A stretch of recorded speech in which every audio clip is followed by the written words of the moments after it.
Hi friends, welcome to 3AR vlogs. ఈరోజు మనము kameez cutting తెలుసుకుందామండి. ఇది లైనింగ్ కట్ చేస్తున్నాను.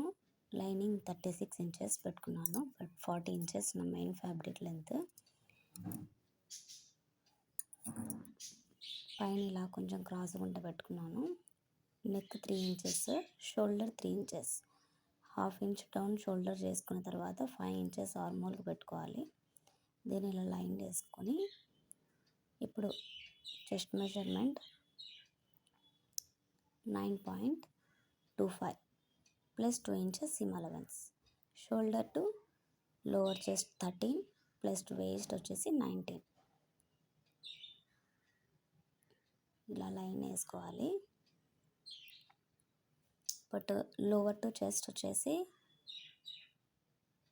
8.25 plus 2 inches seam allowance, waist 9.75 plus 1 inch seam allowance. కింద విడ్త్ వచ్చేసి 20 ఇంచెస్ అంటే హాఫ్ చేసుకోవాలి. 10 ఇంచెస్ ప్లస్ 1 ఇంచ్ ఎక్స్ట్రా.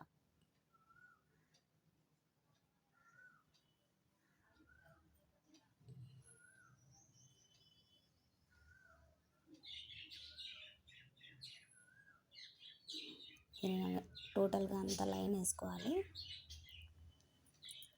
మనం ఎలా అయితే డ్రా చేసామో అలాగా కింద కూడా కర్వ్ తీసుకోవాలంటే కొంచెం స్ట్రైట్గా ఉంటే బాగుండదు.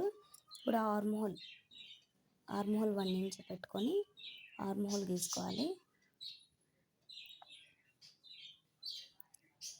దీన్ని కట్ చేసుకోవాలి. ఇలాగా కటింగ్ చేసుకున్న తర్వాత ఇక్కడ కర్ట్స్ పెట్టుకోవాలి.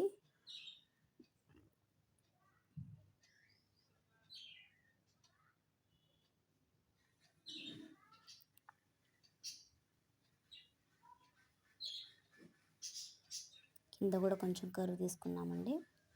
ఇప్పుడు మెయిన్ ఫ్యాబ్రిక్ చూద్దాము. మెయిన్ ఫ్యాబ్రిక్ ఎలా కట్ చేయాలనేది 4 ఫోల్డింగ్ తీసుకోవాలండి మన డిజైన్ని బట్టి. నాకైతే మధ్యలో డిజైన్ వచ్చింది కాబట్టి మధ్యలోకి 4 ఫోల్డింగ్ తీసుకున్నాను. నా లెంత్ వచ్చేసి 40. సో 40 అంటే ఎక్కడ వరకు వస్తుందో అక్కడ వరకు తీసుకుంటాను. కొంచెం ఎక్కువ వచ్చింది. ఇప్పుడు మనం ఏదైతే లైనింగ్ కట్ చేసుకున్నామో ఆ లైనింగ్ దీనిపైన పెట్టేసి దీన్ని కట్ చేసుకోవాలి. తర్వాత స్లీవ్స్ లెంత్ వచ్చేసి 16 ప్లస్ 3 ఇంచెస్ డౌన్ చేసుకోవాలి. డౌన్ చేసుకున్న దాన్ని లైన్ వేసుకొని ఇప్పుడు ఆర్మ్ హోల్ వచ్చేసి 8 ఇంచెస్ అండి, ప్లస్ 2 ఇంచెస్ సీమ్ అలవెన్స్. నాకు కొంచెం జాయింట్ పడుతుంది, అందుకని నేను ఒక డిజైన్ చేస్తున్నాను స్లీవ్స్కి మధ్యలో. సో ఇప్పుడు చూద్దాము. 8 inches plus 2 inches seam allowance, కింద వచ్చేసి 6 ఇంచెస్ ప్లస్ 2 ఇంచెస్. దీన్ని మనం ఇలా కర్వ్ లాగా తీసుకొని కట్ చేసుకోవాలి.